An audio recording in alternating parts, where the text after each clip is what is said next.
What's up everybody, welcome back to another video on the Texas Rangers report, and in this video we are going to be discussing if the Rangers should go ahead and extend Martin Perez or dish him at the trade deadline. But if this is your first time watching the Texas Rangers report, make sure to subscribe right now because I'm your #1 source for all things Texas Rangers related on YouTube. But also, if this is your first time, make sure to join the Discord. That link will be in the description down below. And just in case you guys don't know what Discord is, basically a big group chat for all things Texas Rangers. So we discuss news, rumors, MLB draft, live game chats, etc. So moving on, this is a big topic to discuss for the Texas Rangers.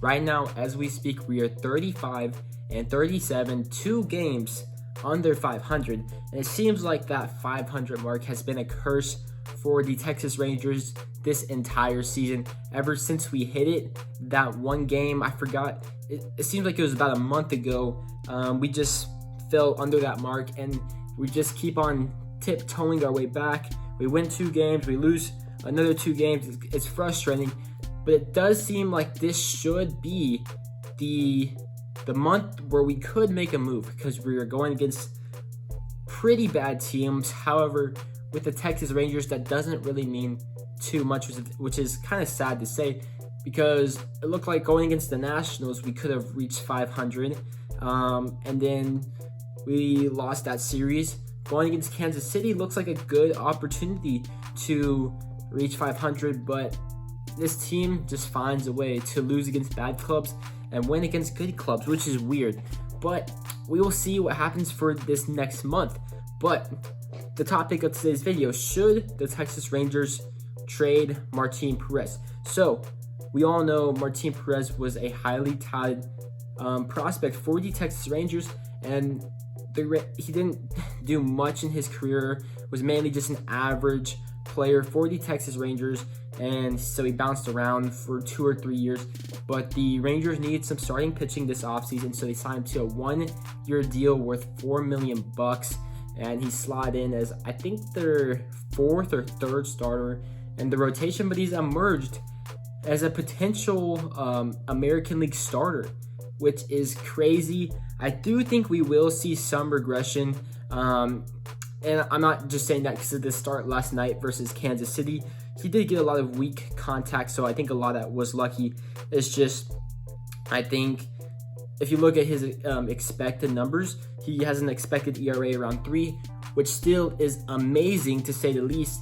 This goes to show that he is doing something better, and I do think that this is starting to be a trend, that pitchers are not taking longer to develop, but you can find pitchers that haven't really hit their stride, and then you can find something, get some more juice out of them in their late 30s, and the Rangers are a prime example with Mike Minor, Lance Lynn, Kyle Gibson, and now Martin Perez, but even John Gray. And just look at Kevin Gausman, Carlos Rendon. I think the examples go on and on. So personally, I don't think we should trade Martin Perez. I was on the fence about this, and I was thinking to myself, he's not gonna be this good in his career ever again. So we should trade him while his value's at his highest. And I know some of you guys are thinking that right now. Like, it'd be stupid if we didn't trade him. Just like the Mike Minor situation, where I thought it was so stupid back in 2019 that we didn't trade Mike Minor because that was the best he's ever pitched in his career. However, if you think about this, I think the trade value for Martin Perez is going to be similar to the trade value of Kyle Gibson last year. And if that is the case, then the return that the Rangers would get may not even impact this club in a positive way, which is, if I'm the GM, I don't even want to risk that, especially since we're going to try to contend in 2023. And even if you look at kind of a big trade with Lance Lynn, the big trade asset that we got back was Dane Dunning, and even he is a fringe 3 starter in the rotation, probably at best a 4 starter. I mean, probably a 4 starter, at best a 3 starter. You guys know what I mean. And if you look, so yes, we got a serviceable guy, but Lance Lynn, he's been injured, but last season almost won the American League Cy Young. I'm not saying we should have kept him because Lance Lynn is probably going to fall off a little bit because he's going to get older. So it does make sense that we trade for Dane Dunning. But if you look at the Kyle Gibson deal, we got Spencer Howard, and yes, he has the potential to be maybe a 2-starter in the rotation because he was a top 100 prospect, but he also has the potential to be a big bust. And I think that's the problem with the Martin Perez trade value. I could be wrong, and maybe a team throws us the moon, kind of like the Joey Gallo deal. And then if that's the case, I'm all in for trading Martin Perez. I do think the options need to stay open for the Rangers because you don't want to get bogged down to any one scenario where it's like, yes, I'm definitely trading Perez, and you go out and you get another Spencer Howard. Not hating on Spencer Howard, I really hope he turns it around, but you guys know what I mean. If he doesn't turn around this year, he doesn't show any signs of spring training, he could be out of a Rangers uniform. That very well could be the case. So that's what I'm worried about with trading Martin Perez. What would a extension look like? I think since just like trading Perez, he doesn't have the track record, I think this could actually work out and extending him. Yes, since he is pitching well this year, you would have to give him more money, but I don't think it has to be drastically more money. I don't think it has to be too many more years. So I'm thinking somewhere along the lines, maybe $16 million. Remember, he's getting paid $4 million this year, so that'd be a big increase. But it's $16 million spread across 2 years, so $8 million next year and $8 million the year after that. But a team option after the after the first year of the extension. So that'd be 2023, he would get his $8 million, and then you'd have that club option for 2024. I think that's a good place to start off. I don't know what Perez options would be like, but that's what I'm thinking. Because we just have to go through our options, because we definitely have John Gray next year. If we extend Perez, we have Perez next year. And I know that the Rangers are going to be shopping for another starter. I doubt we get the likes of Noah Syndergaard or Jacob deGrom. I bet they go after another guy similar to John Gray, Lance Lynn type of deal. So maybe you're looking at maybe Jameson Taillon. So that's 3. Dane Dunning will definitely be in the rotation.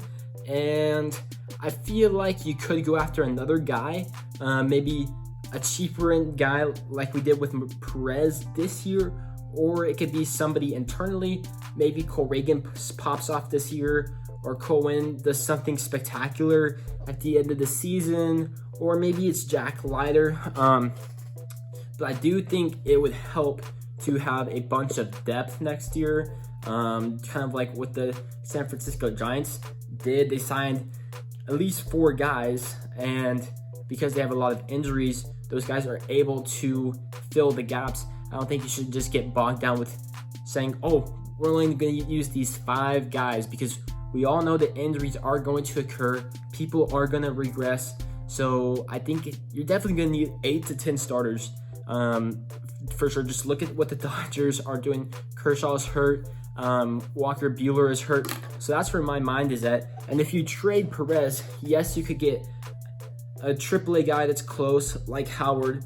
But I'm just so worried that that guy doesn't pan out, and then you're stuck in that same situation with just having these guys that don't pan out, and then you have to sign more guys and more guys. So that's where I am with this situation. I'd like to extend Perez. And one last thought. I know that people say leadership, blah, blah, blah. But I don't think people look a little bit further that Perez could really help out with the Latin American leadership on this ball club, because I don't think that could be said enough, because yes, you could have guys like Corey Seager, Marcus Semien, Cole Calhoun that are leaders. Yes, that is true, but it's kind of hard to connect with guys like Dennis Santana, Jose Leclerc, Jonathan Hernandez when you don't really speak the same language. I think having a veteran Latin American leader in Martin Perez would be amazing for this ball club moving forward. I definitely want to see an extension done with the Texas Rangers. We'll definitely see how the record goes as we move closer to July 31st. I'm expecting that we stay somewhere along the lines of 500. Yes, I know we all want to improve more, but it's definitely a big improvement from last year, and it does show signs to the ownership that, hey, we are improving, and next year we add a few more pieces, we could get over the hump. So if you like the video, please give it a thumbs up and comment down below.